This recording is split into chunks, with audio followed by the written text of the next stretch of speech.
Good evening, everybody. I'm Nick, he's Joseph, and you're listening to the Combat Zone, where the enemy only has 3 things to say. Actually, 4. Abandon ship, bail out, take cover, and I surrender. All right, we've got quite the show lined up for you tonight. We've got all kinds of things to discuss, and I'm lamenting. I got to tell you, Joseph, I'm lamenting the fact that we don't have any hockey to watch because of the All-Star break. And I didn't realize how much I enjoyed watching hockey in this recent configuration because I'm in a hockey pool. Until it's the old saying, you don't miss it until you don't want to drink a water till the well runs dry. And now the well's dry, and I'm having withdrawal symptoms. It's bad. I even almost care about the Super Bowl, which is this Sunday. The Super Bowl is this Sunday. Yes, it is. Yeah. If you're really interested, it's the New England Patriots are in the Super Bowl again. With Tom the LA Brady Rams. again. And I'm cheering for the Los Angeles Rams because I don't like the New England Patriots or Tom Brady. And I know that there are a lot of people out there that are going to be unhappy with that because there are a lot of Tom Brady fans out there. But there are a lot of Tom Brady haters out there too. So it's not, for me, it's not even so much Tom Brady, but how many times do the Pats have to go to the Super Bowl? Well, look, they've got a great organization. They've got a great organization. They've got great players. And, they are not the super dynasty that they were a few years ago. They're all getting older. They're average, okay? But look, they won. They got into the playoffs, took first place in the conference, and they won the game. So there they are. I know that's not a very sophisticated approach to football. And I'm a football fan, by the way, so I could be a lot more sophisticated than I'm sounding. But I'm not really sure how many people care about the NFL and the Super Bowl. I mean, it's an interesting thing. But for me, even though I'm a football fan, even though I enjoy football, even though I follow, I really understand the game. So, I could talk about the coverages and I could talk about the plays, right, and I could talk about the statistics behind it, and et cetera, and the rules and all of the nuances around that. But my game really is rugby. Well, what I mean is, and not just rugby, but rugby union, because there's 2 types of rugby. There's rugby union, which is 15 players, and then there's rugby league, which is 15 players, but they don't really have the same kind of physicality to it, so we like to call it sissy rugby. and my rugby league fans out there are thinking to themselves, okay, if we ever get you in a dark alley, we'll teach you about sissy. That's right. But as it happens, this weekend is the first weekend of the annual Six Nations tournament of the national teams of Wales, England, Scotland, Ireland, a combined team between the Republic of Ireland and Northern Ireland, France, and Italy. And it's the premier annual rugby tournament and kicks off this Friday night with a match between France and Wales. And Wales is my team. They're the team. I got to admit, when I try to watch rugby, it looks like ordered chaos or just plain chaos. I mean, there doesn't seem to be a rhyme or reason to it. Like in football, and my version that I follow, of course, is the Canadian Football League. I think it's a better game. I won't argue talent, but the game is better.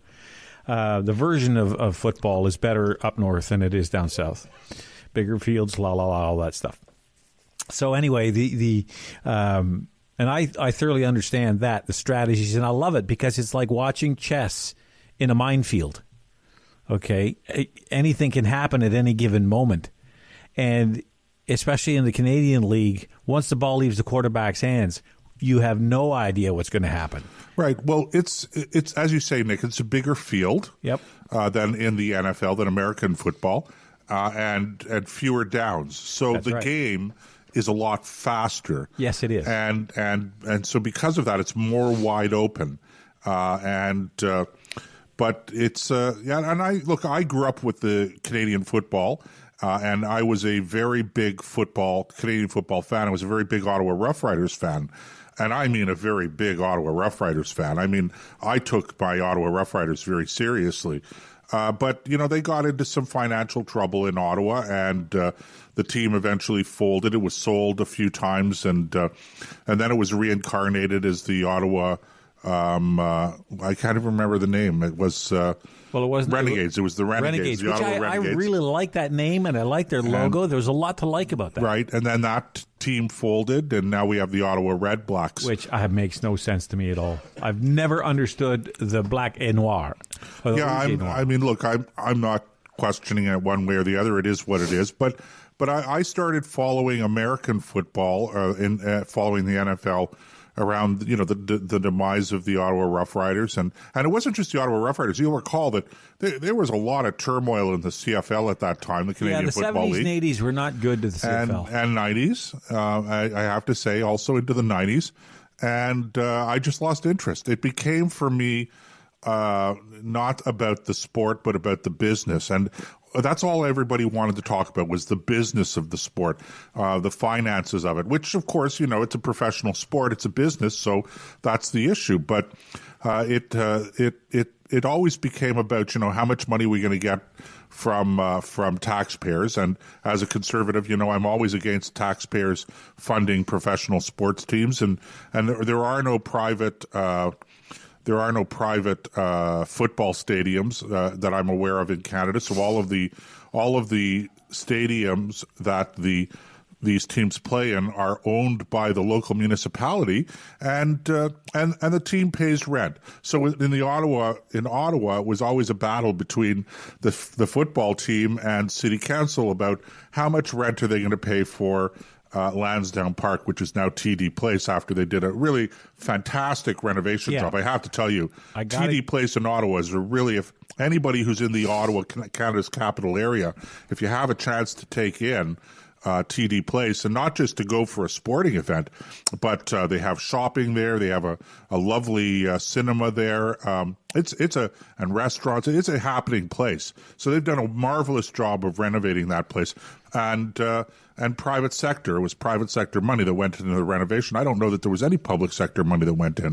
No, I don't think so. I don't know. I remember. I'm trying to think back on that whole thing. It took forever to get it done. Well, it took a long time to get the approvals because the people in that neighborhood really were. There was a. I don't want to. It's not fair to say that the people were against it, but there was a strong and vocal activist group from that area that were against it, and they took every possible opportunity available to themselves to block the project. Yeah, and I think that overall, I'm happy to see that the project eventually went ahead, and I think it's been a great success. And the new franchise, the Ottawa Red Blacks, have been fairly successful as well. They've been to the Grey Cup now. They've been 5 years in existence. Yeah, they've been to the Grey Cup twice. Three times. 3 times? 3 times, and they lost twice and won once. The one they won is, without doubt, the best football game I've ever seen in my life. Yeah. And that is saying something, because up until then, it was the 1989 Grey Cup between Saskatchewan and Hamilton,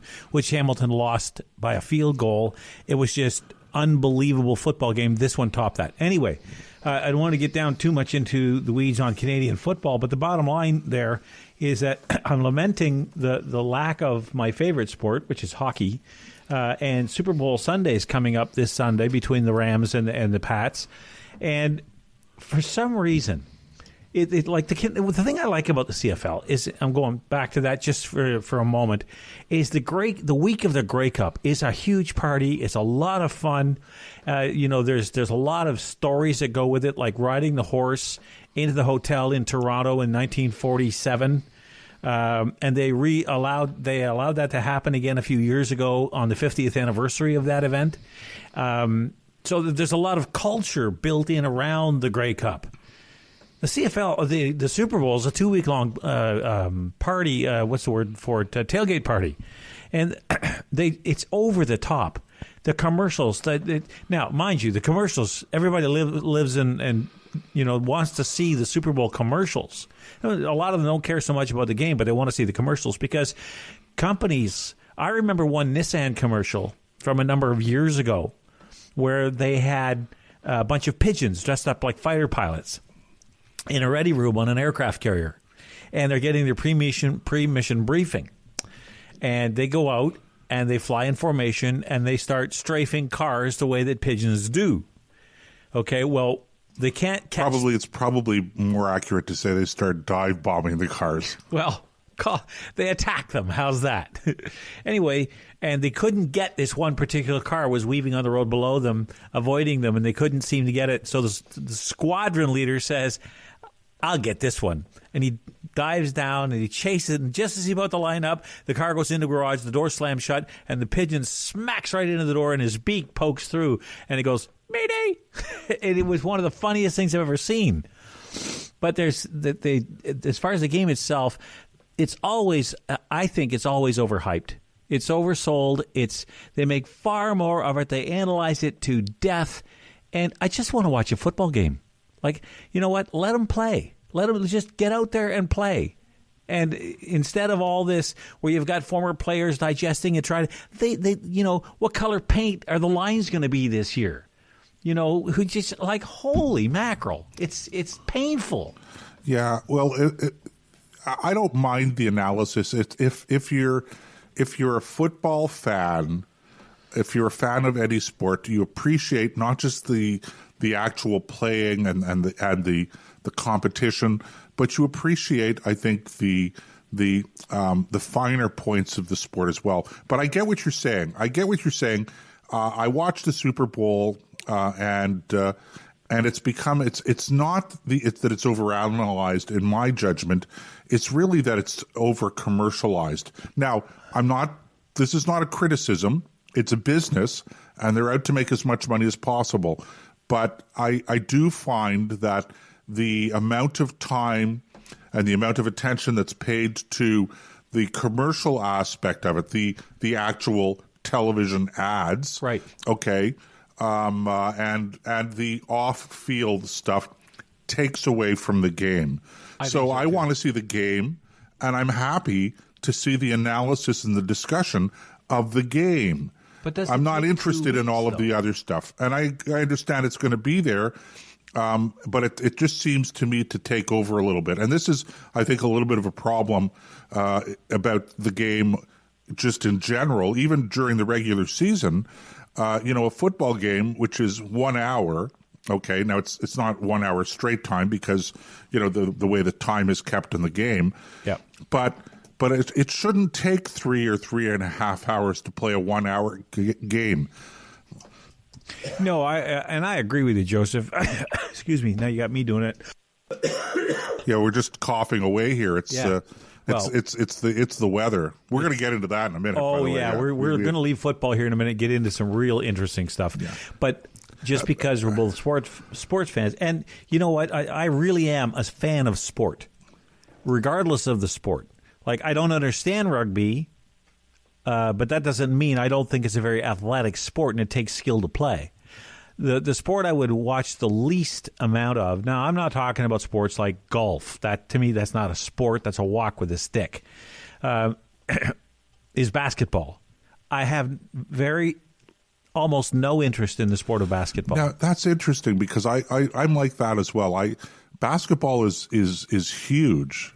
It is. In the United States. And internationally, too. They play it all over the world. And it's a Canadian game. Well, originally it was invented in Canada. Yes, that's quite right. But whether it's Canadian or not, it's a big sport. But yeah. I have no interest in it. Now, my son loves basketball. And I know lots of people, they love basketball. And I mean, I've watched a few games, and it's not bad. It's interesting. Well, there is that but for whatever reason, it's just never interested me that much. I don't know why. I can't put my finger on it because I have played it in high school and, casually a little bit of, what do they call that when you get together? Just, I don't want to call it shinny, but. No, pick-up basketball. Yeah, that's it. Pick-up basketball. Right. I'm a lousy shot.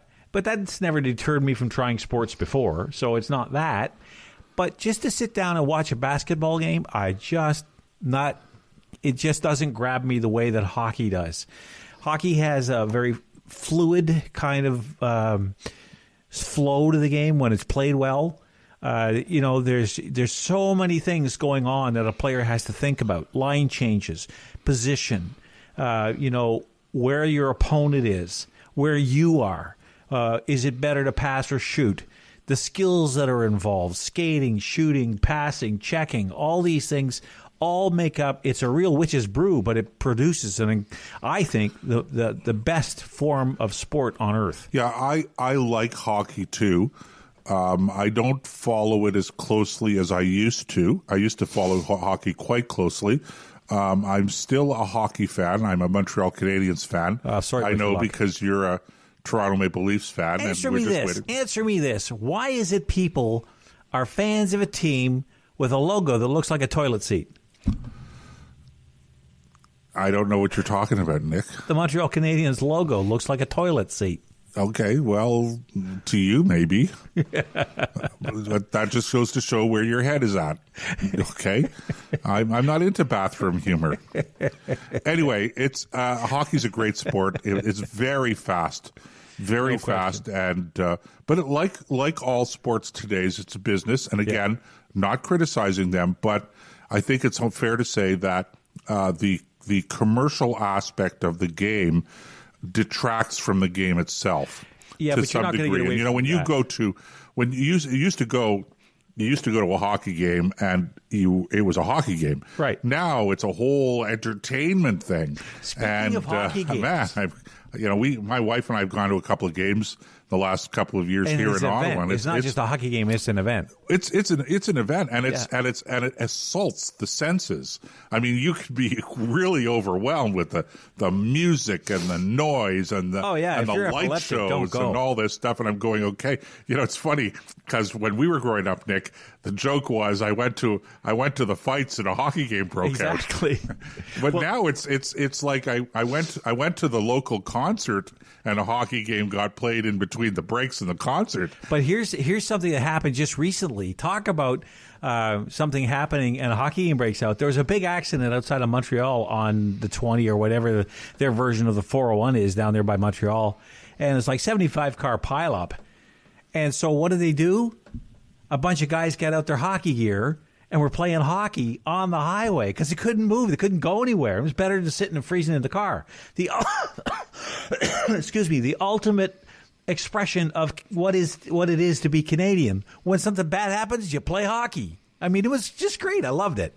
Now, I think we need to move on and get down to some serious stuff. Okay, but before we do, this is a good time to jump in and remind people that if they want to get in on the conversation, they can click on the talk bubble in the live player online and register if you have to. It doesn't cost you anything, and that's just to make sure you're a real human being, and participate in the chat room.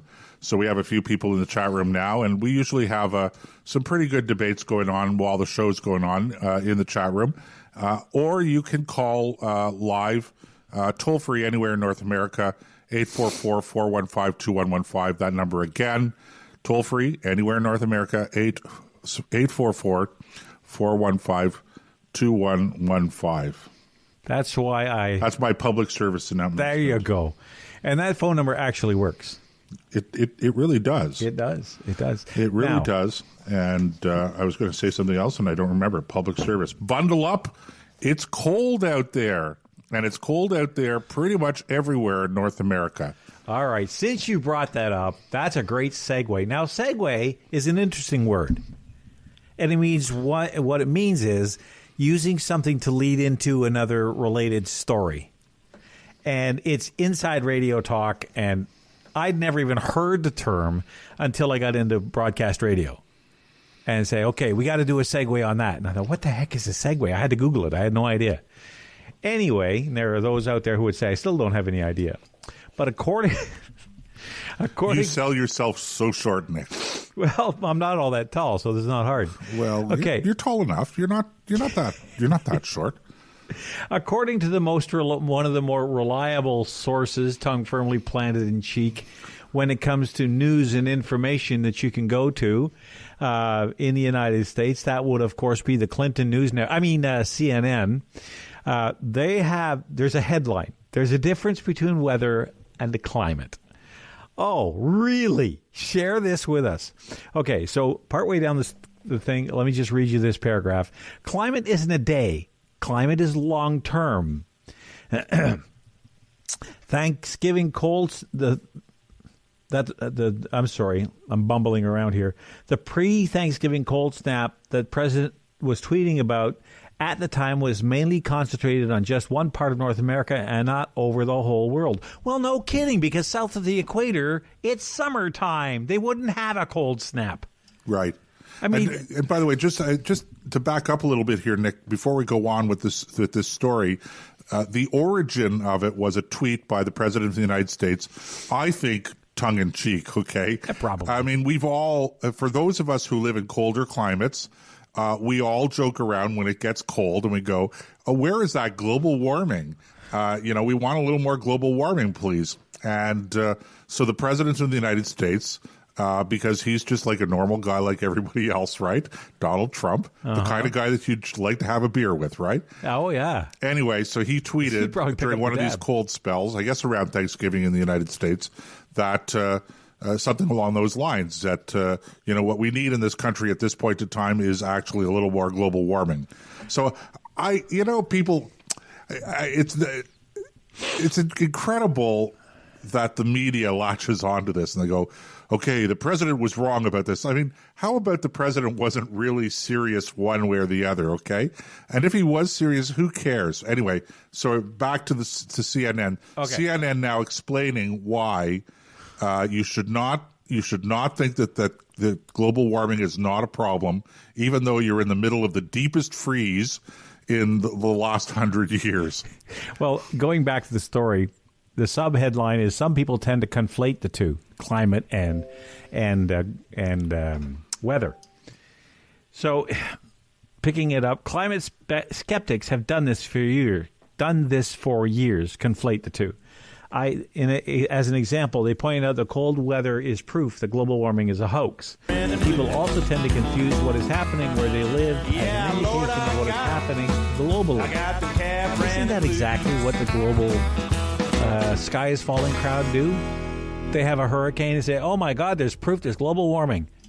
Well, this is it exactly. I mean, this particular story, it goes on to explain the difference, as you said, between weather and climate. Weather being short-term events, like we had a rainstorm, there was a tornado, we had a hot spell, there was a hurricane, there were 3 hurricanes this season, there were 4, I don't know.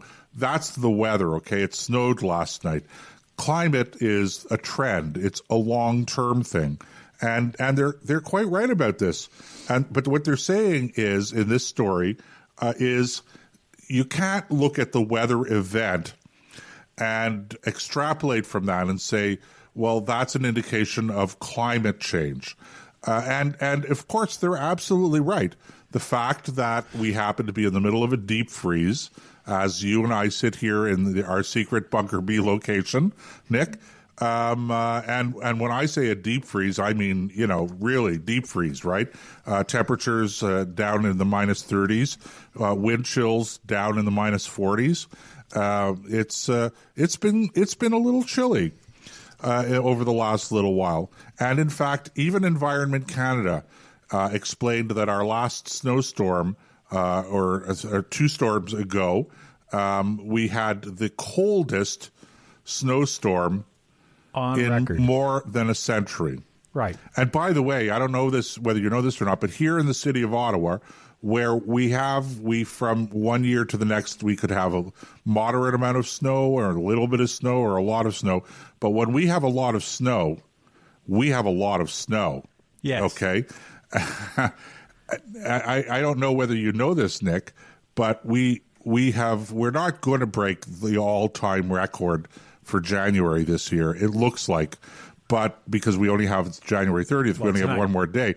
But we're very close, within inches of the all-time snow record for Ottawa in the month of January. So, I mean, let's qualify that. It's not the snow record. It's in the record how much snow has been recorded. So obviously we don't know how much snow was dumped on any particular place, 500 years ago.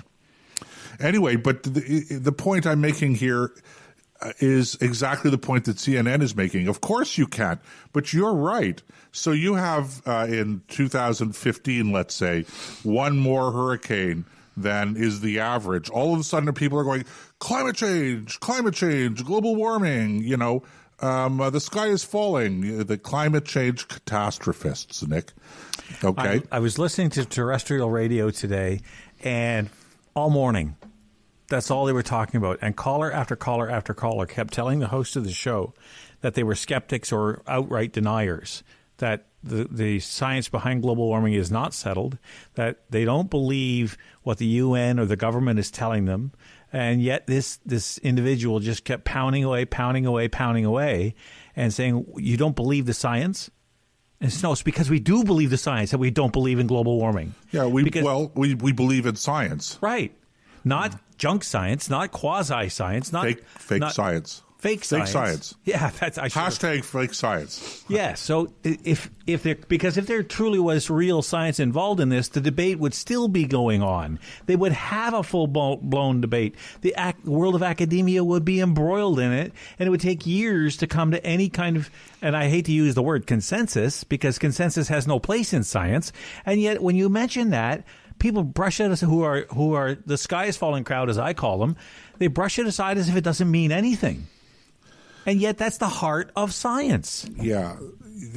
Well, getting back to the CNN article. Oh, yeah. Did you post it on Facebook, by the way, on our Facebook page? Yeah, it's really interesting because in the now I don't have the article in front of me, so I'm just going by memory, but my recollection is that there's a paragraph in there that points out that the consensus is, and I don't doubt this, that at some point in time in the past, that the palm trees and crocodiles lived above the Arctic Circle. Okay, I got it right here. And it's like the author of this article didn't really understand that he was proving our case that climate change is not man-made. It's cyclical. I mean, it's nobody denies climate change. The climate changes, okay? We have cold trends, we have warm trends. Right at this point in time, insofar as the Earth is concerned, we're in a more or less warm trend.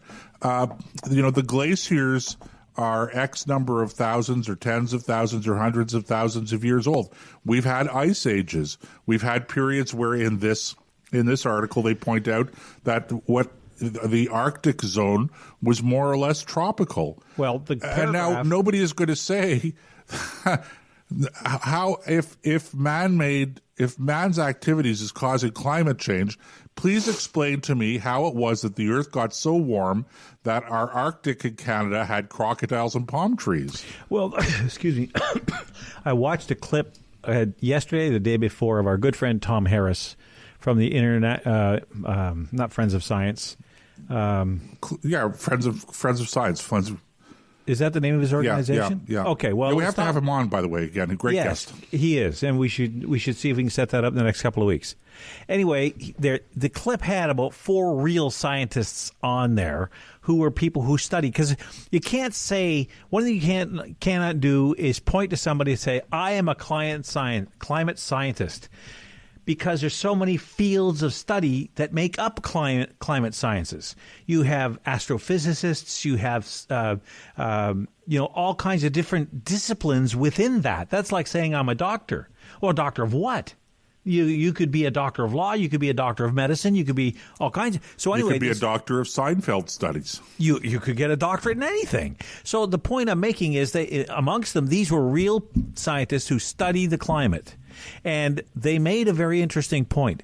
In the Earth's 4 or 5 billion year history, take a guess at how many, as expressed as a percentage, of those years did the Earth have any significant amount of ice on it? I don't know. 4.5. 3 to 4.5% out of 4 billion years. That's a very small number when you think about it. And what they're saying is the Earth is simply returning to what is normal. Maybe. That's what when you look at the data, that's what they're saying is that seems to be the trend. If in fact that's the long-term trend, but these trends, long-term climate change trends, last thousands of years. Yes, that's hundreds true. of years, thousands of years. So who knows? I mean, when you talk about change like this over the course of 5 years, 10 years, or 20 years, or 50 years, these are literally blips in the timeline of human and the Earth's existence. So anyway, there it is. All right. Nick, we're going to have to go for a break, so we're running a little bit over time. We'll be back in a minute, guys. Go get up, stretch your legs, and we'll have more in the combat zone.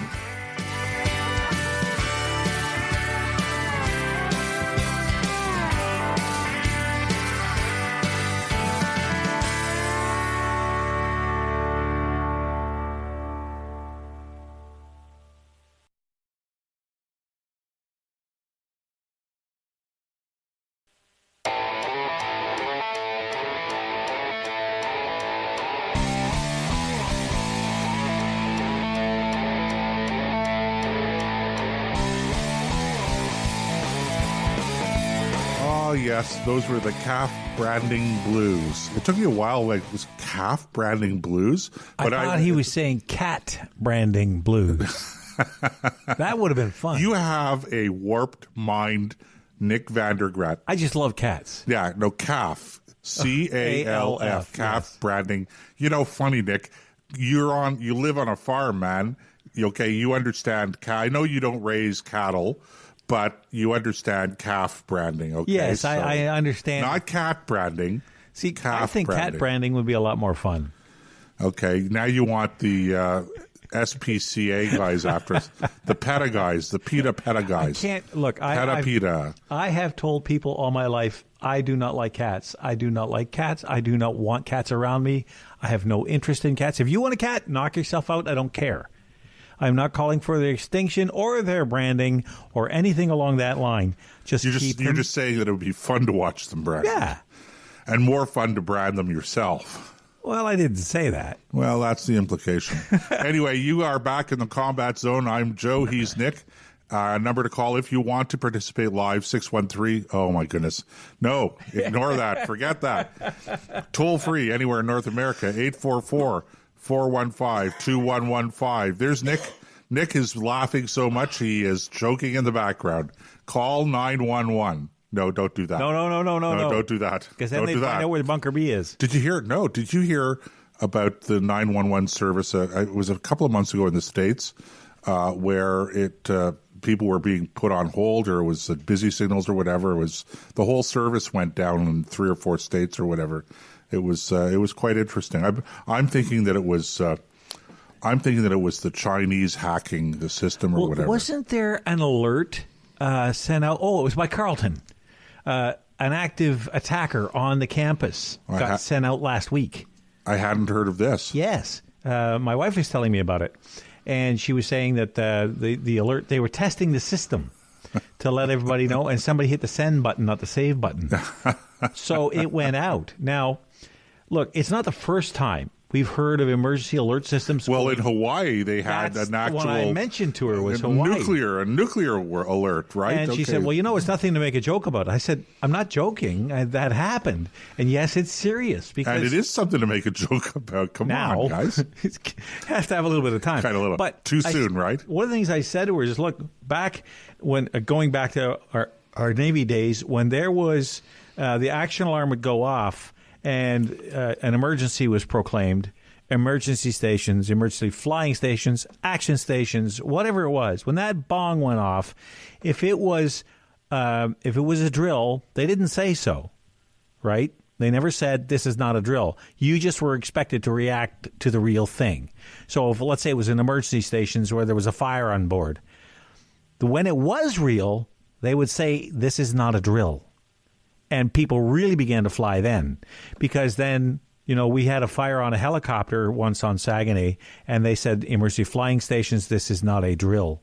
And I've never seen people move so fast in all my life as the day that happened. Anyway, but my point is, if they had instituted that into their protocol, that when it's real, they say this is not a drill, then mistakes like this will be identified instantly, and nobody has to panic. So that was our number to call, toll free. That's right. Right. 844-415-2115. We already did that. But listen, guys, get involved in the chat room. If you don't want to call in live, participate in the chat room. You can even do it anonymously. Click on the chat button in the live player. Register if you have to ensure that you are genuinely a human being or an extraterrestrial that has the ability to communicate in English. There you go. That'll work. Or your C-3PO, and we can understand the bleeps and burps and farts. And then just do it. Just do it. Just post your comments. Just do it. Wasn't that a slogan for a company? Just do it. Just do it. It's Who was Nike. that for? Nike? Isn't it Nike? Just do it. Or Adidas? Nike, Anyway, I think it's Nike. I want to get. Okay, we're way off topic. We here. are. Come on, let's get back to. All right. Doug Ford came out. Oh, before we do that, I want to wrap up the global warming thing with one of the dumbest things I think I've read on the topic in a very long time. As a matter of fact, we could even use this stupid people doing stupid things segment for this. Have you got that ready? Okay, well. Stupid people. While you get that doing ready. really stupid things.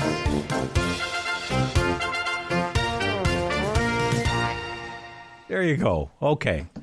This qualifies. This is from one of the most august learning institutions in the world. People spend tens of thousands of dollars to send their children to this particular learning institution. Which one am I talking about? Why, of course, the Ivy League school known as Harvard. One of the best law schools in the world. Well, not just law schools. Well, okay, but they have medical school, law school. Yeah, Harvard does a lot more than just liberal law arts. School. Well, they're also produce some of the dumbest people on the planet, according to this. There is an experiment. Now, let me share with you, if I find there's the article. Okay, let me read you the headline, and then we'll dive into this. This came out on the 11th of December last year, 2018. First geoengineering experiment to dim the sun, on track for 2019. Now, when I read that tends to catch my attention. I'm thinking, is there a dimmer switch somewhere? Is the dark side of the moon where we have this big knob? Is that the actual headline, to dim the sun? That's what it says right here. Okay, I take it back, Nick. I thought you had made that dimming it's right reference here. up. Okay, there it is. Look. No, I believe you. Okay, See? Okay. Don't drop your laptop. Don't. Yeah, we don't want that. That would be disastrous. That would be the extinguishing of the sun in my world. Yes. Okay, I'll read it again. The first geoengineering experiment to dim the sun is on track for 2019, early this year, in the next January, February, somewhere in that time bracket, maybe March. But the point I'm making is that headline got my attention because I'm thinking, where is the dimmer switch? The dark side of the moon? Okay, wait a minute now. They're going to do this in either January, February, or March? Well, they said early in the year. Okay, can we wait? If you're going to dim the sun, can we wait until the summer? Yeah, in August. You don't want the sun to be dimmed now. Okay, so let me give you the meat of this, okay? Because they're not going to...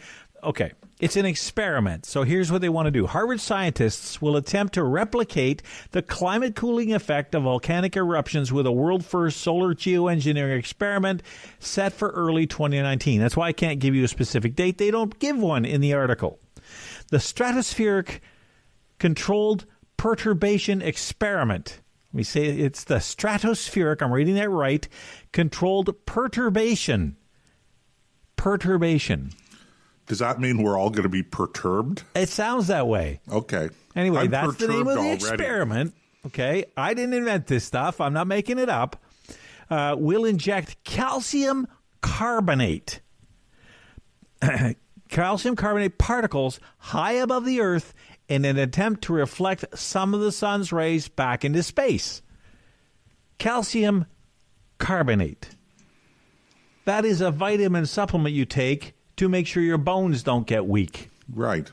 Okay, so they're using one vitamin supplement to block out vitamin D, another vitamin very, very important to human health. I want to know, did somebody do an environmental impact assessment before they've come up with this experiment? If they did, they buried the results.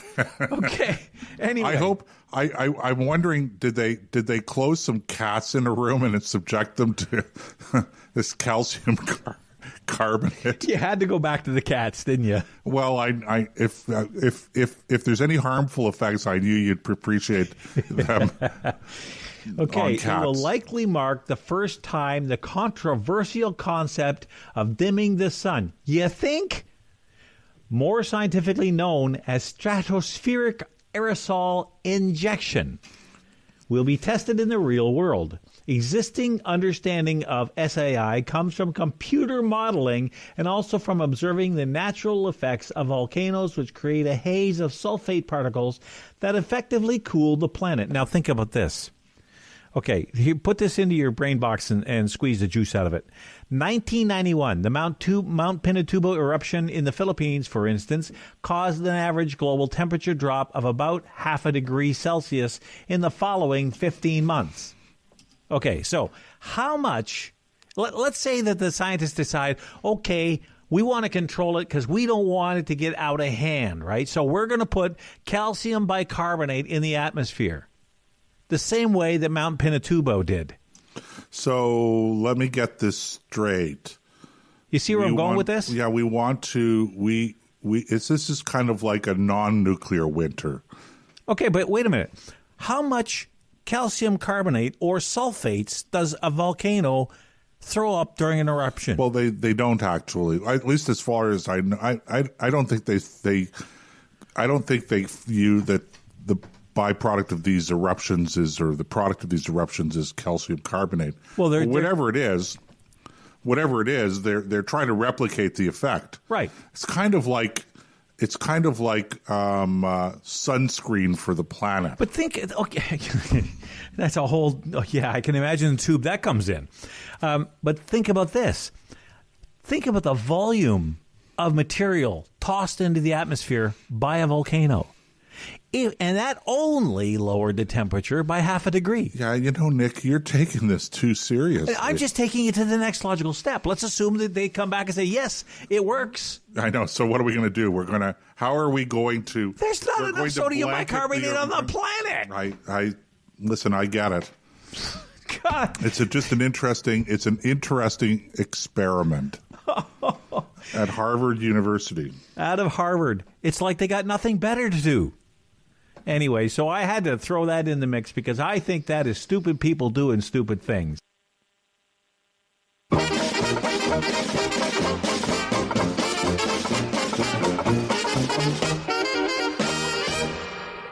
All right. Let's move on. Doug Ford made an announcement today or yesterday, that I think Premier of Ontario. Yeah, that's right. I got to remember, not everybody listening lives in Ontario. Our premier, the head of our province, made an announcement, and the announcement went something like, "I promise that there will be all-day kindergarten this year, but he left the door open on it for the future." In other words, there's a chance that we may not have all-day kindergarten 2-3 years from now, not in the way that we know it now. And I wanted to dig into that because, first of all, let's face it, you have people who are using all-day kindergarten, junior kindergarten. Some of them think that it's great for the kids to get an early start. I'm not going to deny that. But I don't think that's why most people use it. Well, it's glorified daycare. That's, of course, that's what it is. It's a form of easy daycare, and there is some evidence that the early start, that there is an advantage for kids to have some early start in the educational, to their education. So earlier kindergarten does have an effect, but, and here's the big but, that effect disappears over a period of time. So overall, it's really not helpful for the children to be in all-day kindergarten, and it's not helpful for them to be in junior or earlier kindergarten. There's no real long-term educational benefit to doing it. So what it is it's a government-run daycare program. I agree with you on that, Nick. 100%, not 95%. Okay? Because here's the counter-argument to Doug Ford killing or dramatically cutting back on all-day daycare. Now, how he's going to do this, if he actually goes ahead and does it, I have no idea. Because the hardest thing to kill is a social program. Once you have given something to a large section of the population, taking it back is nigh on impossible. Because they get used to it, they build their lives around it, and now you take it away, and they don't know what to, and I'm talking about that particular demographic that's gotten used to it. Okay, so you've got these people out there, mom and dad are both working, and they drop Junior and Juniette off at the school, and they pick them up. Juniette? Junior and Juniette. Okay. The feminine form of Junior. At least if it isn't. Is that really the feminine form of Junior? I have no idea. Okay. It just works. I just was asking. Junior and Juniette. What else would you call her?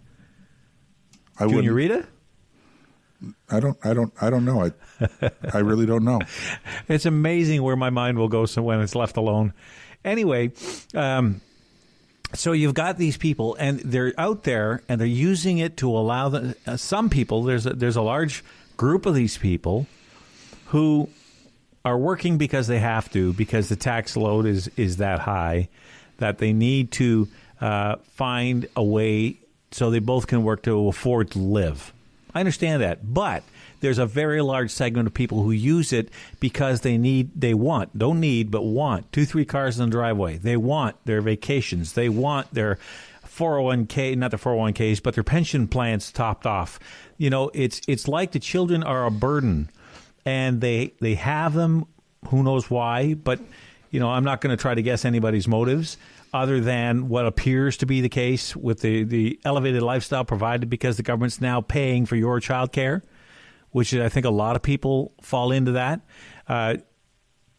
That what happens is it costs those people thousands of dollars to provide daycare for their children. And in some cases, they say it's hard to find or impossible to find. Even if that's true, that's not the government's job to solve. The government is not supposed to raise your kids. You are. Right. Well, the number one reason why there's such a shortage of daycare spaces, quite frankly, when there's such a demand, is that there is no free market anymore in daycare. In other words, the government has essentially taken over daycare through its licensing requirements.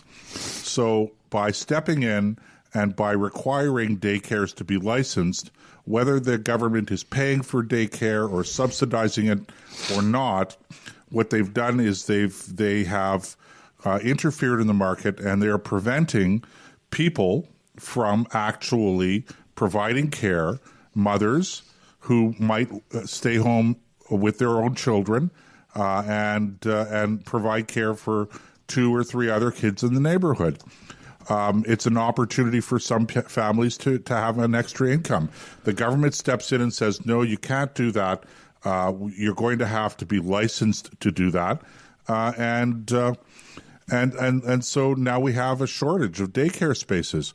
So look, in the free market, Nick, as you know, the number of the price that's going to that is going to be settled for a particular delivery of service or a particular good that people are purchasing, and the availability of that service is going to be evenly matched with the demand. It's complicated, but it's a natural process, and there it is. So the fact that we have this great shortage of daycare spaces it's 100% because of government interference. 100%. Okay? Full stop. And the way they get away with it is, and I'm not denying that there are horror stories out there of people who take advantage, of their ability to host children in their home and are abusive and so on. And there are safety and security concerns around that. But I'm not denying that. But that's what we have the police for. But why do we have to have... No, I don't even need the police. I mean, look, the reality is this, okay? We had children, and we used private daycare. We had some people in the neighborhood that we would drop our kids off at, and we paid them for a fee for that.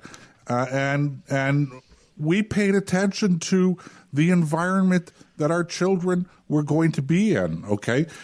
The thing that people have to understand is that just because you have a law doesn't mean that people follow the law. It just means that you can prosecute them and throw them in jail and punish them and fine them and do whatever you want if they break the law, okay? But parents and people who look after kids, they generally are not. They're not going to go, okay, oh, well, we have an unsafe environment, but now the government is telling us that we have to have a safe environment, so we better darn well start having a safe environment. Yeah, that's really true. not the way it works, okay? And the people who are not going to provide a safe, caring environment for the children that they're looking after aren't going to suddenly start doing it because we've passed a law. So the law in this case is only about punishing people after the fact. It's not providing better safety for the children. Fair enough. And I think that there's another social issue that we have to confront with this, and that if you're not raising your kids because you drop them off at age 2 or 3 or 4 into the hands of the public education system. Well, this is a big problem, I think. The government is raising your children, not you. And ask yourself this, whether it be Ford or Wynne or Trudeau or Scheer, you want them teaching your kids about honesty, about integrity, about, what it is to be a decent human being? Are you kidding me? About anything. I mean, the fact is that you have to have, in any free society, for it to remain free, you have to have diversity in opinions, diversities of views, diversity in every area, okay? You cannot have a cookie-cutter system where only one thing, the accepted doctrine of the day, is the only thing that children are exposed to. That is what leads to a totalitarian society. Now, it's very nice to say, well, okay, people are going to do, good things. They're not all evil people. And we have safeguards and we have controls. But I will say this, okay? We're coming close to a break, Nick, again. But let's keep in mind, some of our listeners maybe are not necessarily going to like what I have to say here, okay? But I actually happen to think that a lot of what we do with our children in the schools today, and we've just been talking about climate change and global warming, okay, where we're actually telling the children, young children, about how the earth is going to, that the climate is changing and that, human existence is in jeopardy.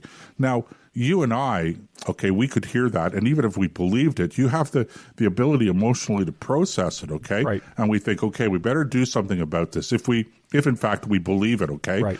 But do you think that an 8 or a 9 or a 10-year-old or a 5 or a 6-year-old has the emotional strength to be exposed to that kind of thing, and it doesn't have some kind of lasting trauma, some sort of lasting damage to their psyche? I think it's tantamount to child abuse. Well, and this is why I'm saying is you have to have choice in education.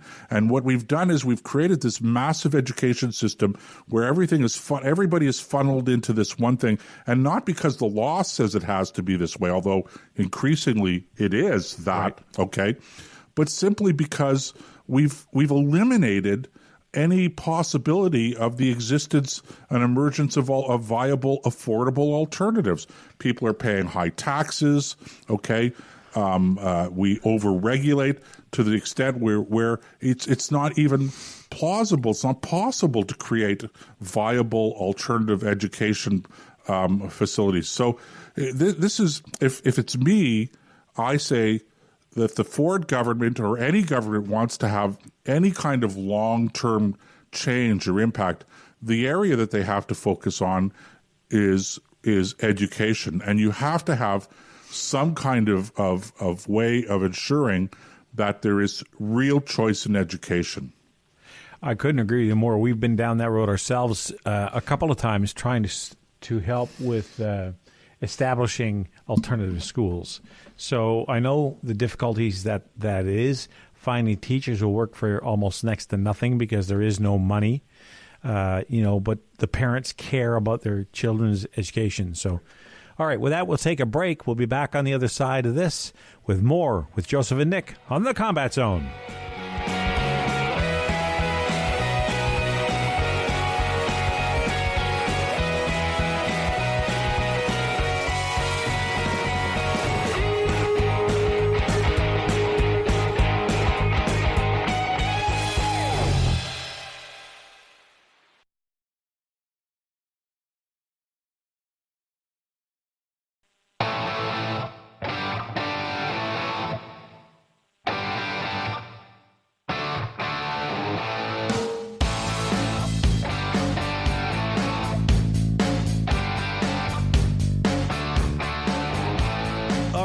Back to the Combat Zone, folks. I'm Nick, he's Joseph, and we have hour 2 straight ahead. There's still all kinds of things to talk about. The education system, in the chat room, there's a lot of interesting conversation going on. And Marin said that in Finland, they don't have, if I could just find what she said. Let's see. They don't do this in Finland. They have something of the highest scores worldwide. In other words, they don't have junior kindergarten or kindergarten. So I asked her about Japan. She says there is no pre-grade 1, no junior kindergarten or kindergarten in Japan. And they have some of the highest academic scores in the world as well. And further to that, now she's going by memory here, or AJ is going by memory. He says, if I recall, the studies have said the kids who start in grade 1 are on average behind those who start earlier with kindergarten. However, these kids end up catching up by grade 3. So where's the benefit in the long term? Right, and that's the point that I was making, is that there is a short-term benefit to earlier educational focus, or focusing on educating the children, but that advantage disappears very quickly in the early grades. So in the long term, there is no advantage. So the real reason why you have this program is because it's a daycare program. There it is. That's the best way to put it. Now, before we leave the topic of school, my kids, we live out in the valley, as a lot of people know. And my kids, I've got 3 of them left in school, and they've had about 3 or 4 days, they call them snow days, but it wasn't because of snow, it was because of the temperature. It's cold outside. Now, I'm not going to go down when I was a kid, we used to have to walk both to school uphill both ways, blah, nonsense. As long as the school's on the other side of a hill, that's always true, by the way. But the problem was the cold. And it occurred to me that school buses are not very well built or insulated. Now, they spend 45 minutes to an hour on the bus. And I remember when I was a kid, it was about the same thing for me. Now, my dad was a school bus driver, so there was no missing the bus, and there was no, I don't want to go today. If he went, I went, and that's all there was to it. But they were pretty frosty. Now, the question comes to mind is why? Why can't we build a decent school bus that is insulated effectively? Because when is a school bus used? For the most part, during the coldest part of the year. Would it not make sense if we really cared about, never mind all the problems with the education system we just laid out, to build school buses to a standard that they're relatively comfortable to ride around in? Is that asking a lot? How much, okay, so maybe it's going to add a lot of money to the cost of the school bus to insulate it.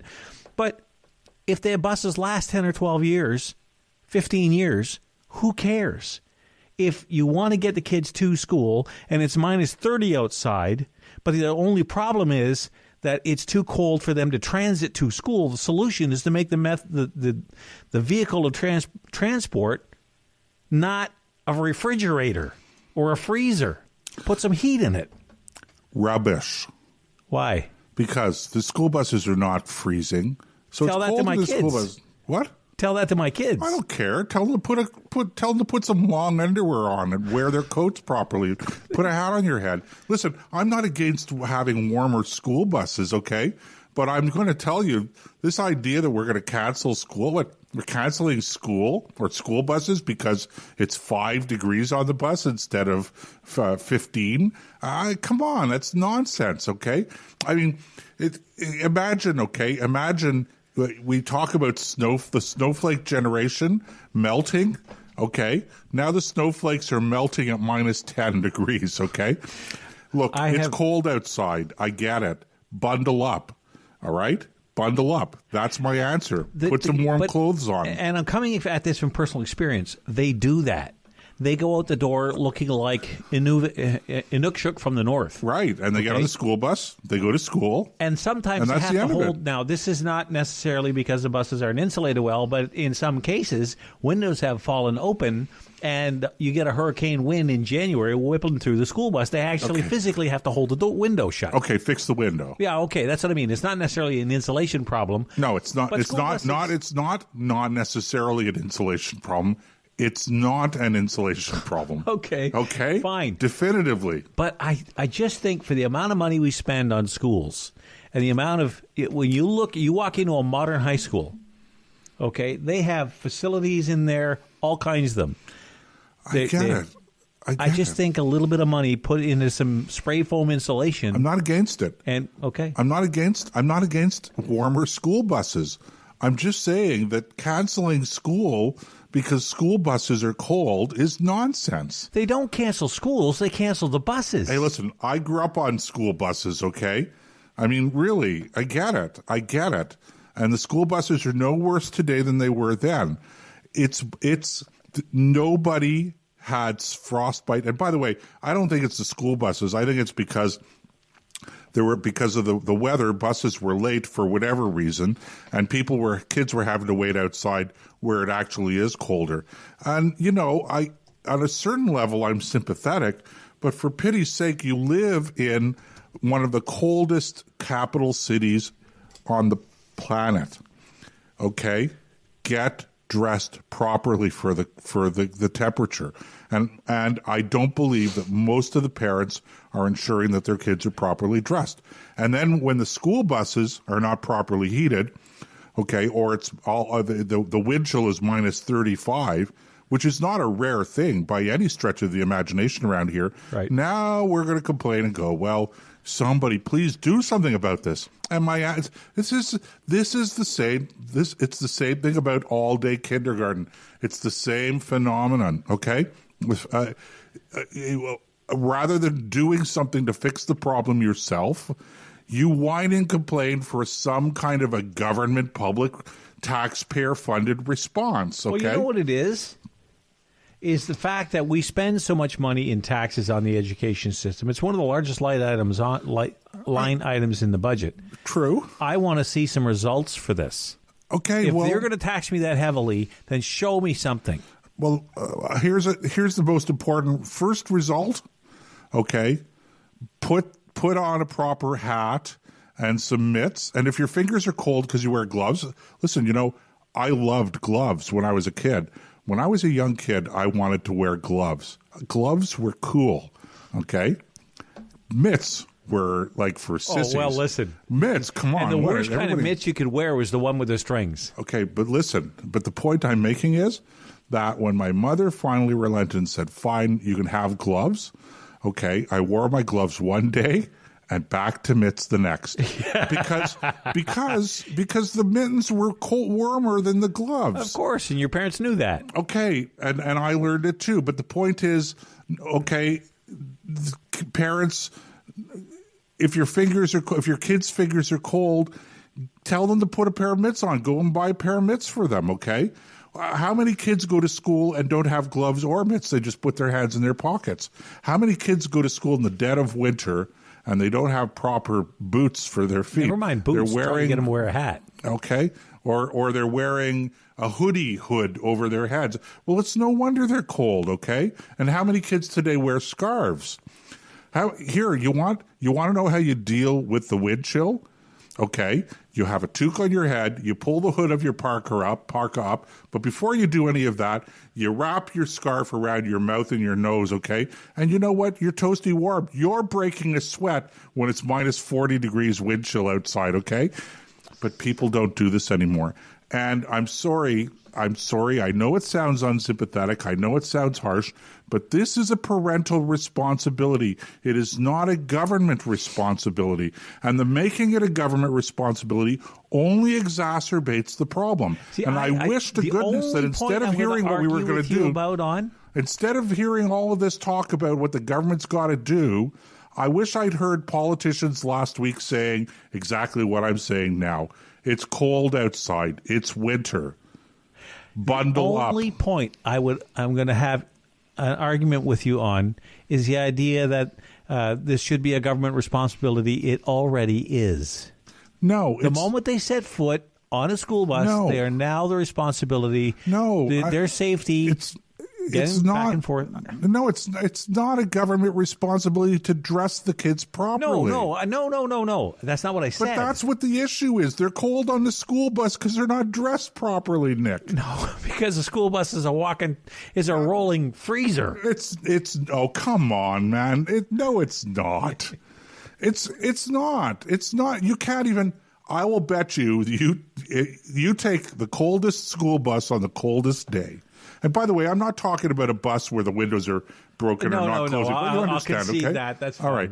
But you take the coldest school bus on the coldest day, and you've got all the kids in the school bus, and you take the temperature in there, and I'm telling you that it's not even down to 0 degrees Celsius.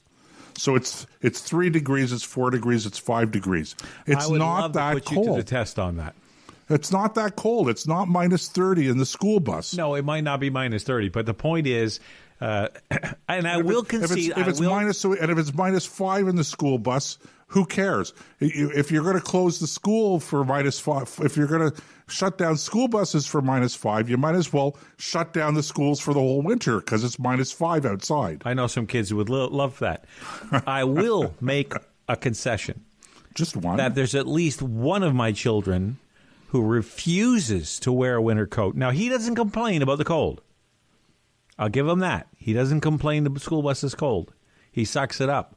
But try to get him to wear a proper winter coat, put a hat on, and gloves on. He's got a thin leather jacket that he wears all winter.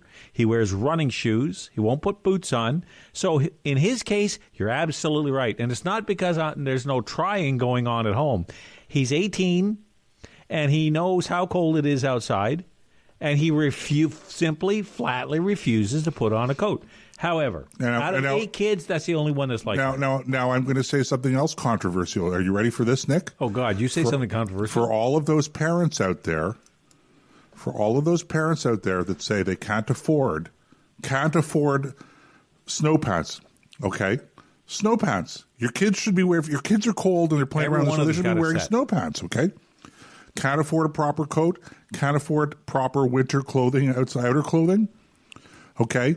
It costs you less, generally speaking, it costs you less to put new, not used, new proper clothing for your kid than to buy them the latest iPhone. But you see these kids out there with iPhones on. There's at some point in time, somebody's got to stand up and say, parents have to take responsibility. They have to make responsible choices. And I know that the kids are going to whine and complain. They want the latest phones. They want the latest video games. They want the latest this, the latest gadgets. I get that. Look, we raised 4 children, okay? I get it. But at some point in time, some parents, you have to put your foot down and you say, yes, but we have to prioritize because that's the way the real world is. And if you're not going to demonstrate that and model it for your children, then you're doing, I hate to say this, now we're going to get all of the letters and emails and complaints, Nick. You're not being a good parent. Okay.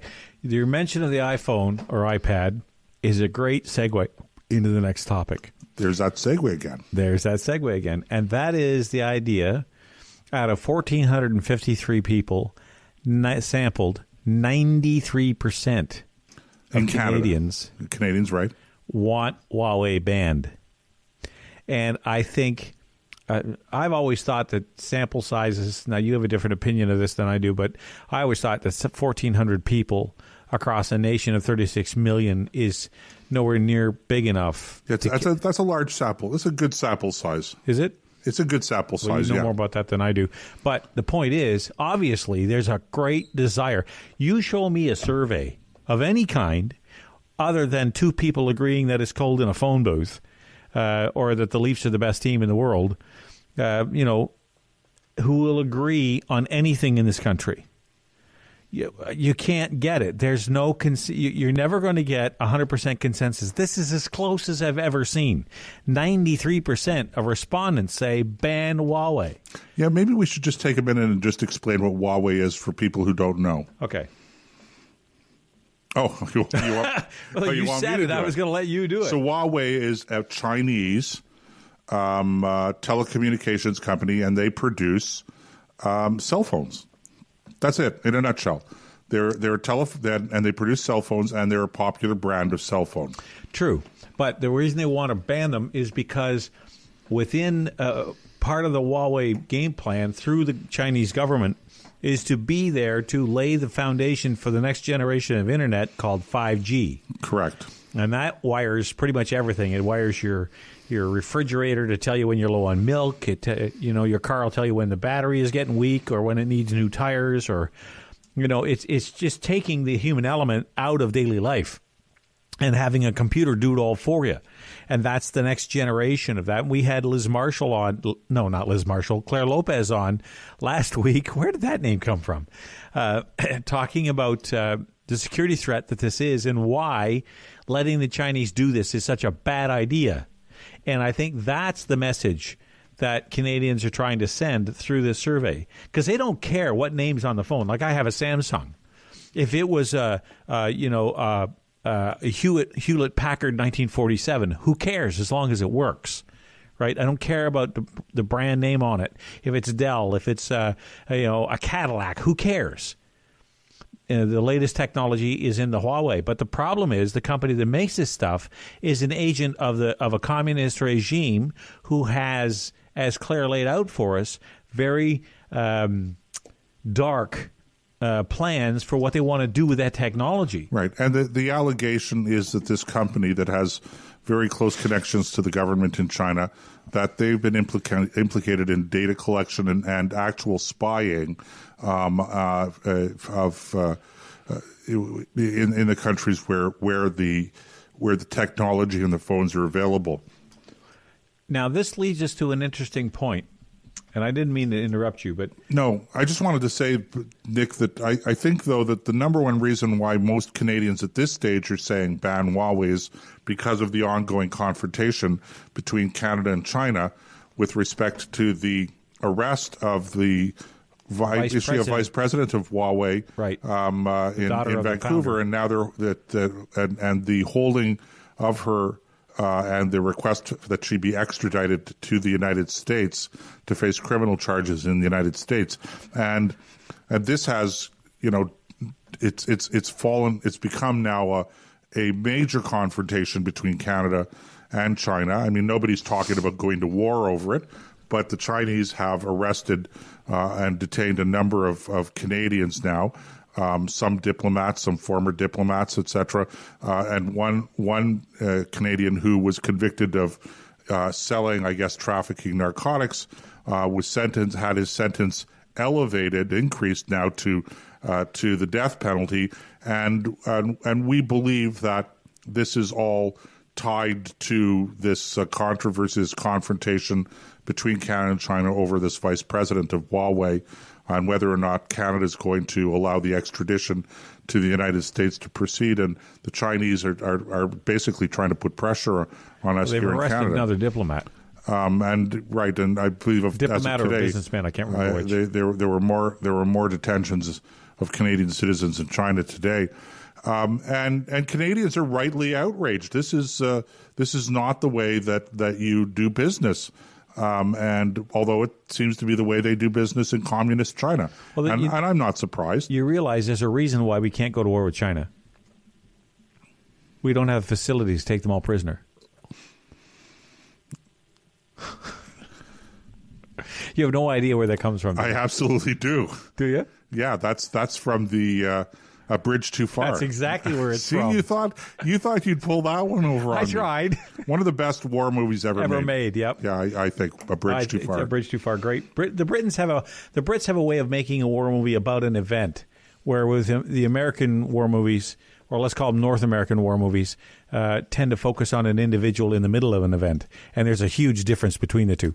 Anyway, don't want to go down that road. Back to Huawei. Let's go back to Huawei. So the question now becomes, our prime minister, no matter what you think of him, is in a hell of a jam. Now, much of it is his own making. First of all, his choice of ambassador for China was a lousy one. I just can't believe that they would give Mr. McCallum that portfolio. Of all the ministers, all the people on his benches, most of them are not qualified to sell bananas 3 days past their due date. But of all of them, you'd pick him? Really?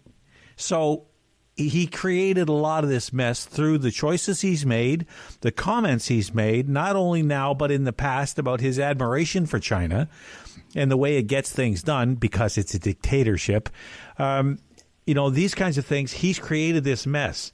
Now, the Americans... Well, let me just interrupt you and say, in John McCallum's favor, I don't think it's fair to say he created the mess. Let's say that he's exacerbated the problem. Well, the Prime Minister created the mess with John McCallum by appointing Mr. McCallum as ambassador to one of our most important trading partners. I'm not going to agree with you on this, Nick.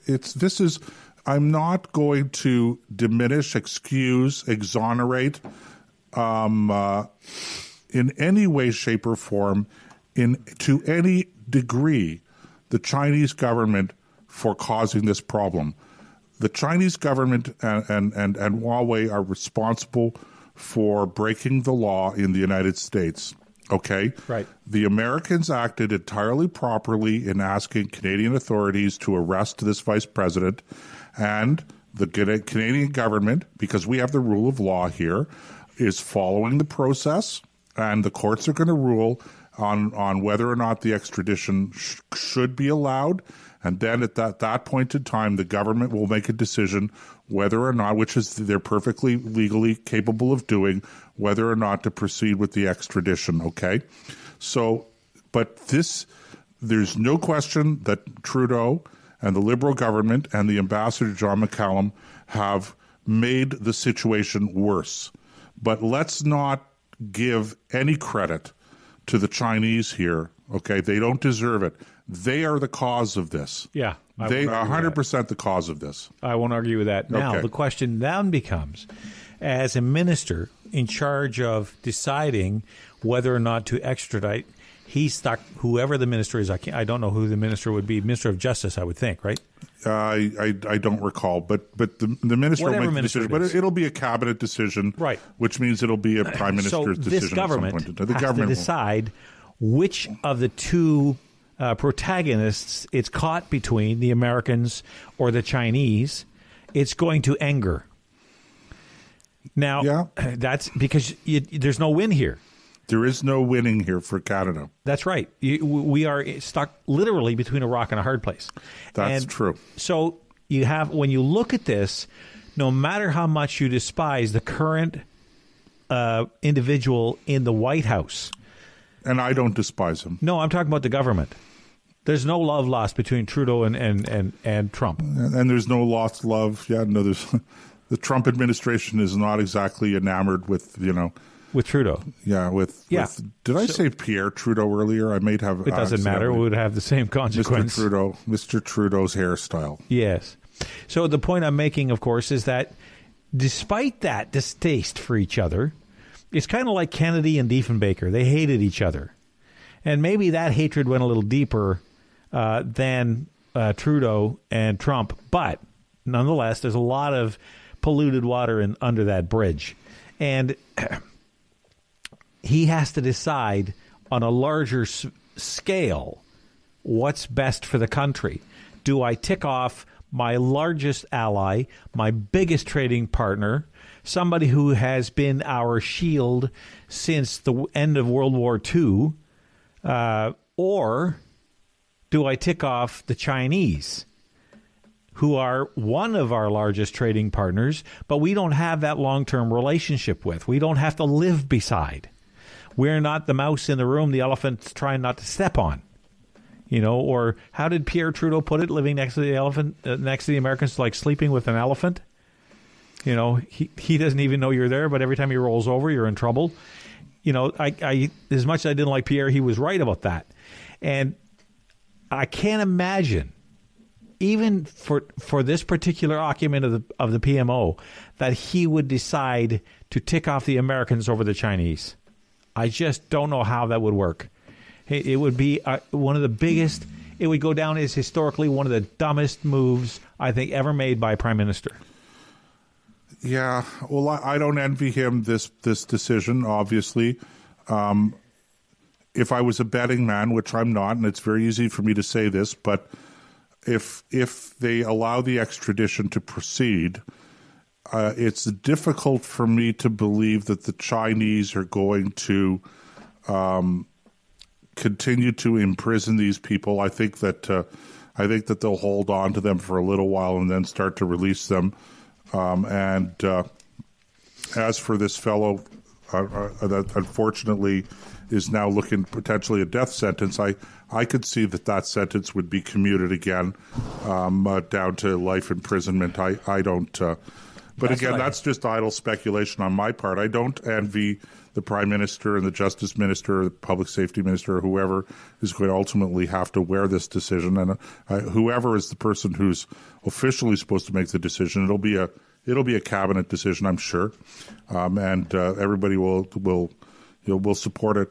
But it's really too bad, and it's too bad again that particularly with the now former ambassador to China, John McCallum, I think he really exacerbated the situation.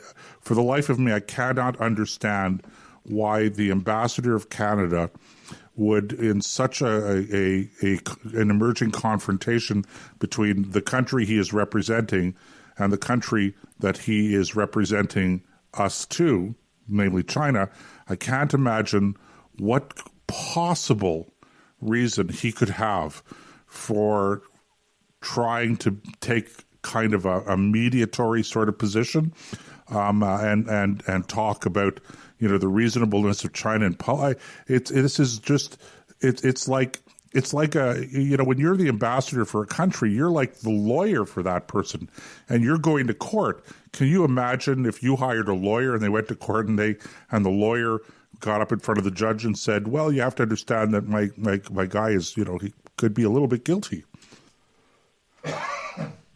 Yeah. Or the other side has a strong case. Your Honor, let me start out by saying that my opponent's case is very strong and we really sympathize with him and he's making some good points and maybe we should find some compromise, okay?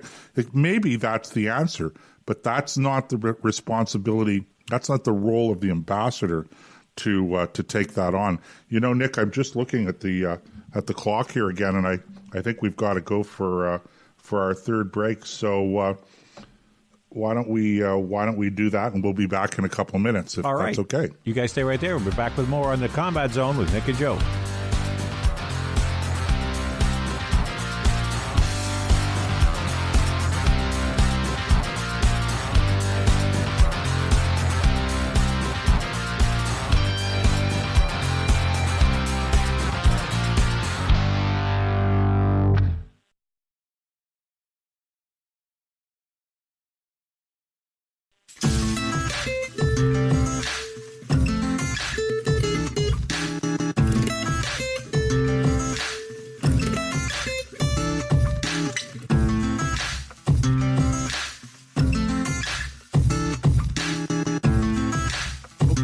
I am Joe, he is Nick, and we are back in the Combat Zone. Well, actually, we're not back in the Combat Zone. We never left it, but you're back in the Combat Zone. The number to call if you want to join in live and talk to Nick and tell him how totally wrong he is about winter clothes and school buses and what have you. Toll free anywhere in North America, 844-415-2115. Can I get a decent school bus? Yes. You already have decent school buses. That's the point, Nick. So tell your kids if they're cold to put more clothes on. Mm-hmm. And we have half an hour left in the show, or a little bit less than half an hour. So you still have time to get registered and get into the chat room and leave us some comments and participate in our ongoing debate. Just click on that talk bubble in the live player. Register if you have to prove to us and to yourselves that you are genuine, real, live human beings, or as I said, extraterrestrials masquerading as human beings. Successfully, I hope. I think a lot of those are in government.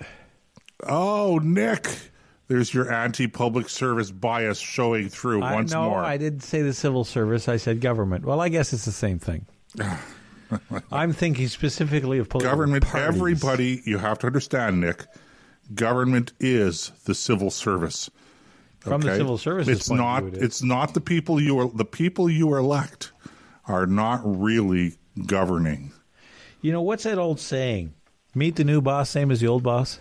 Yeah, to a large degree, it's very true. Yeah. And, you know, I was driving down the road today, and it occurred to me, and it's not a new thought, but I was thinking to myself today that, you know, we've created with our whole tax situation and with this massive public service, and, you know, I was thinking about this in the context of the U.S. partial government shutdown, but it's the same thing here. We wouldn't have a government shutdown, but what we have is we have really created a new class society, and where we have the government class. And by government, I don't just mean the public servants, but people who live off of the taxpayers and taxpayers. Now, so it's really it's almost a new serfdom. I know you've talked a little bit in the last little while about the book that you were following, The Road to Serfdom by Frederick Hayek. Great book. But what we have really, Nick, is a new kind of serfdom where we have the people who are supporting the government, supporting the state through their taxes, and the people who are living off the state. And now, gosh, you know, talk about being controversial. Let me make something very clear that a lot of people who are listening are not going to like. I understand that if you work for the government, you still pay taxes, but understand that the taxes that you're paying you're really recycling the taxes that other people who don't work for the government are paying in order to pay you. Yeah. So even though it is true that government employees pay taxes as well, they still are living 100% off of the private sector, and government doesn't create wealth, government consumes wealth. Right. So you have the private sector, who are the members of the private sector who work and they pay their taxes, and that are the new serfs, and the new serf lords are the government, and the people who work. I don't know if this ever occurred to you when you were in the service, but the thing that occurred to me, I get my paycheck. And in those days, they were actual paychecks. You went to on payday, you would go to the pay bob, and he would hand you your check. And I'd look at it and think, okay, and would show you the deductions and all that, income tax and CPP and all that stuff. And I often wonder to myself, look, I'm getting this from the government, which means the taxpayer. Why bother charging me taxes? Why not take that much off? Don't bother, pay me a little less, but don't run me through the tax system. What I mean by that is, if somebody works for the government, why do they have to pay taxes? Because all you're doing is you're handing them a $10 bill and you're getting $2 back. So give them $8. Don't bother with the $10. And because the tax that they're paying is really just recycling the tax that we paid. Yeah, look, you're absolutely right. If you took let's take a hypothetical, John Doe government employee, and he gets paid, let's say, $1,000 a week. And I don't know that these numbers are realistic, so don't quote me on them. They work for our demonstration. Okay, just for the sake of demonstrating the point or illustrating the point. So he makes $1,000 gross, and he has $400 taken off in taxes. Yep. Okay? And those taxes go back into the Treasury. So why not just pay him the $600 net that he's making now and not take any taxes off? Right. It would make zero difference to the Treasury. It would make it wouldn't make any difference to the Treasury. Okay? Instead of giving him the $400 and taking it back, you just don't take it. You just don't give it to him. Well, so we're saying the same thing. We're saying exactly that's the point I'm making. I'm agreeing with you. Yeah. We may not agree on school buses in the winter, Nick, but on this we agree. Okay. It's a fair question. Why do we charge? Why do federal government employees? Why does any government employee when you think about it, pay income tax. There's no reason for it. Think of the money that they could save. I don't know. I really don't know how much money they would save. I think they would, and here's why. Because you don't have all those T4s to process. What's the point of filing a T4? Right? So you just save, let's say, for argument's sake, let's say across the country there's 1 million people in the civil service. I have no idea whether the number is even close, but for the sake of demonstration, that means there's 1 million of those forms. You don't have to run through either electronically or by paper. You don't have to. They're not submitted. They're not filed. They know how much, because they're the ones cutting the check, that they know where you stand as far as taxes are concerned.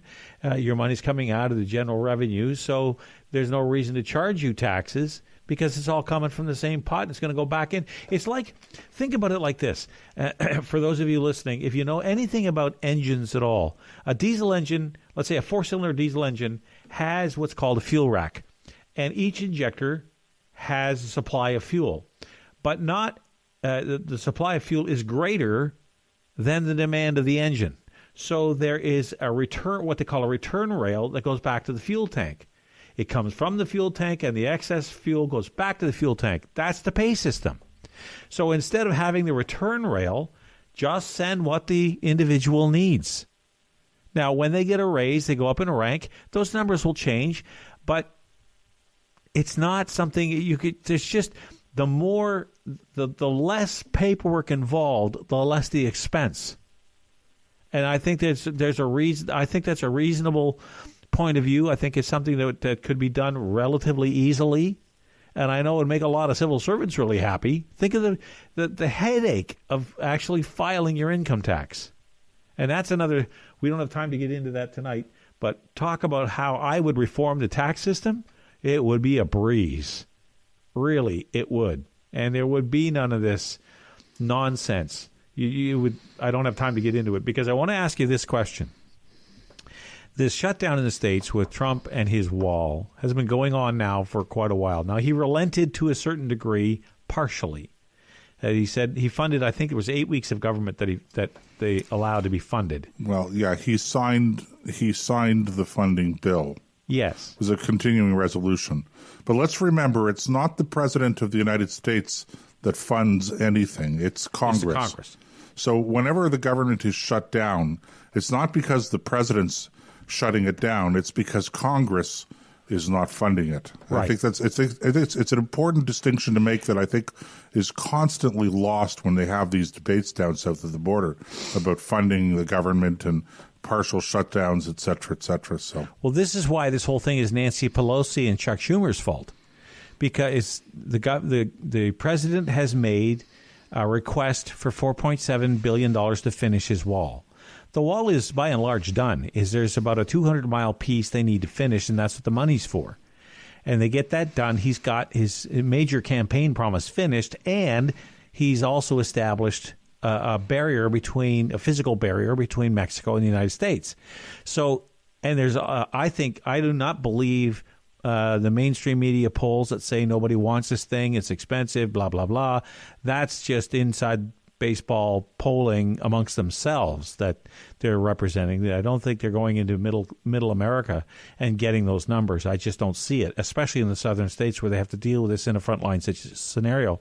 So the question I have for you is, how long do you think it'll be before Congress finally caves and gives the president his $4.7 billion? That's a good question, and I don't think he gets it through conventional means. In other words, I don't think that they put it into the budget somewhere or where it's easily discernible. So they may find some way of packaging something up so that it looks like the president isn't winning when in fact he is. So I could see that as a possibility. Or I could see Congress continuing to be intransigent. And remember, it's not just Democrats. There are Republicans that are against this as well. For the life of me, I don't understand it.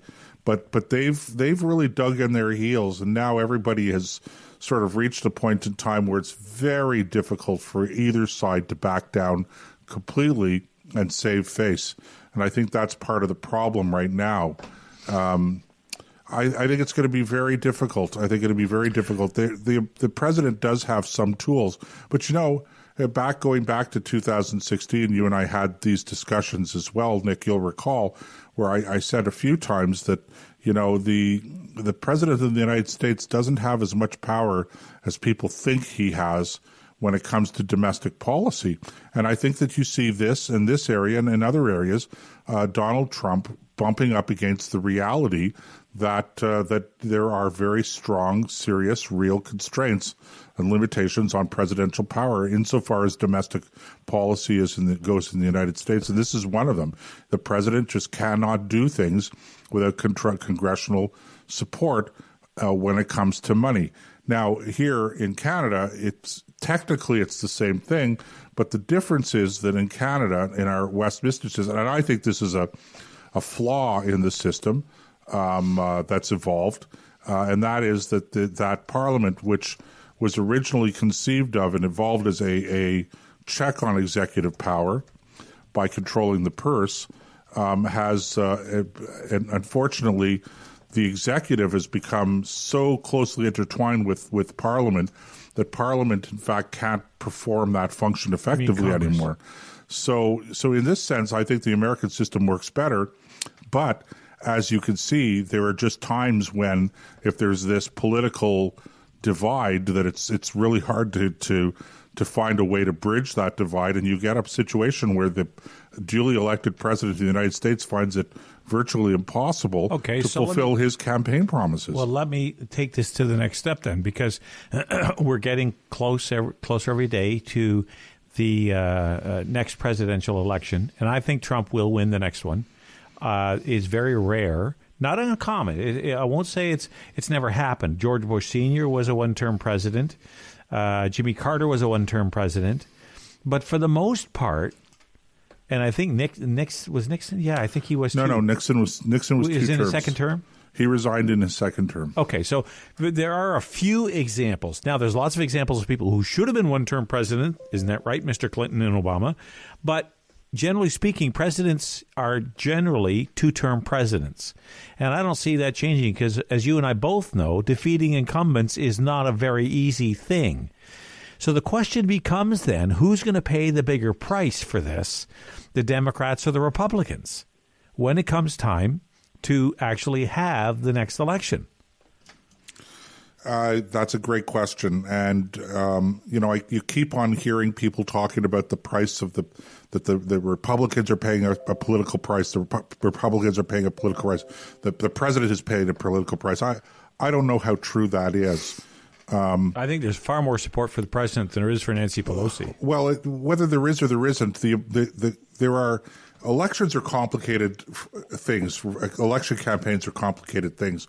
And one of the things that you have to remember is how incredibly important it is for you to mobilize your supporters and get them to vote.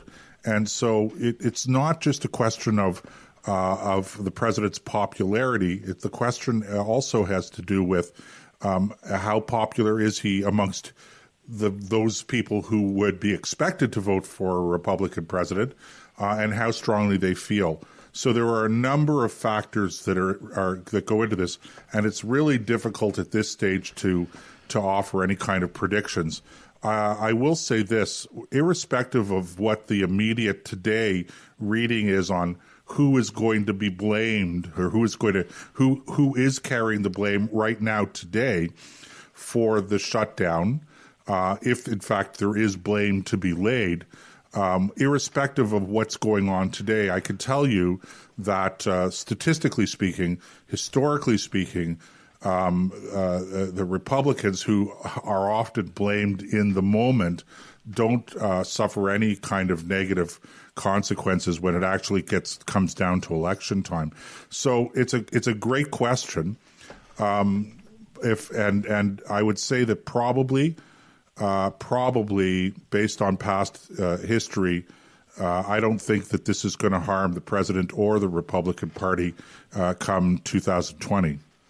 Well, we only have about a year and a half left before we find out when the election will be in November of 2020, right? 2020? November 2020, yeah. I think the really fascinating question is going to be whether or not somebody on the Republican side emerges to challenge Trump for the nomination, because it's that has not happened that often.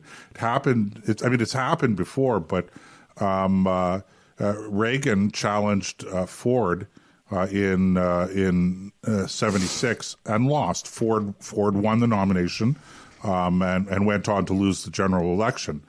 And Pat Buchanan challenged Bush Sr. in 1988. And of course, Bush went on to lose that election. He won the nomination, but lost that election. But if memory serves me right, I think that was when Ross Perot and his sort of alternative third party, I can't remember what he called it. I don't know. Did he call it the Reform Party? I don't remember. Yeah, I think so.